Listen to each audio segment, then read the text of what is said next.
कि क्या कृष्ण का नाम जप करने से सब कार्य हो जाएंगे, कि सब कुछ हासिल हो जाएगा? कृष्ण का नाम जब जब हम करते हैं तो उसका एक स्वरूप होता है साधना स्वरूप। साधना स्वरूप से हम ऐसे परिस्थिति को या ऐसे एक अस्तित्व को प्राप्त करना चाहते हैं जहां पर सारे कर्म हमारे सिद्ध हो जाए। तो साधना के रूप में हम सिद्धि की तरफ जा रहे हैं, साधक के रूप में अभी पूरी तरह से सिद्ध नहीं है। तो ये हमें समझना चाहिए। दूसरी बात, जो ये चैतन्य चरितामृत का की जो ये वाणी है, जो वाक्य जो है, उसके अनुसार समझाया गया है कि जो व्यक्ति पूरी तरह से कृष्ण भक्ति में लीन है वह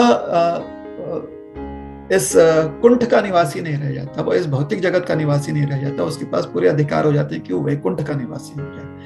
और वैकुंठ में जो भी निवास करता है उसका कोई लौकिक धर्म नहीं होता, क्योंकि वो लौकिक क्षेत्र ही नहीं, वो अलौकिक क्षेत्र है, अलौकिक धर्म है।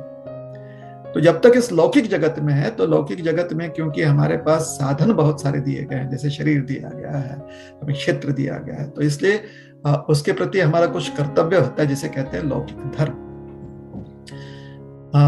तो इस संदर्भ में ये बात नहीं कही गई है। संदर्भ क्या कहा गया, मतलब चैतन्य चरितामृत का वो वाक्य नहीं कहा गया। संदर्भ यह है कि जो व्यक्ति पूरी तरह से कृष्ण में मग्न हो चुका है, अर्थात वो सिद्ध महात्मा हो चुका है, उसके लिए कोई लौकिक धर्म नहीं रह जाता।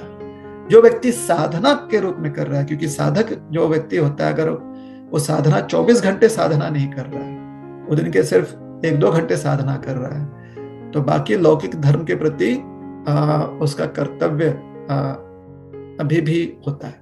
उसे बाकी जो अपना लौकिक धर्म है उसका कर्तव्य पालन करना पड़ेगा उसे। क्यों?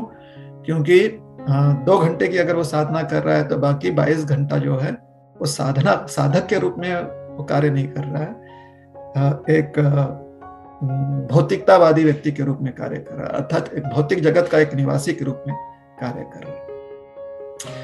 और साधना के रूप में जब वो साधक के रूप में कार्य करता है तो भौतिक जगत का ही निवासी है, किंतु वो एक साधक है। तो अगर 24 घंटे आप साधना कर रहे हैं तो कोई भी लौकिक धर्म के प्रति कर्तव्य पालन की आवश्यकता नहीं पड़ती।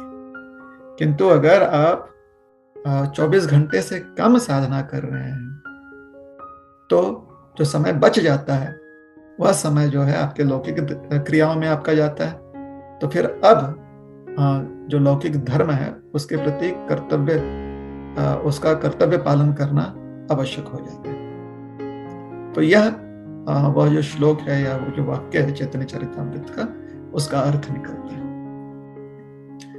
ठीक है।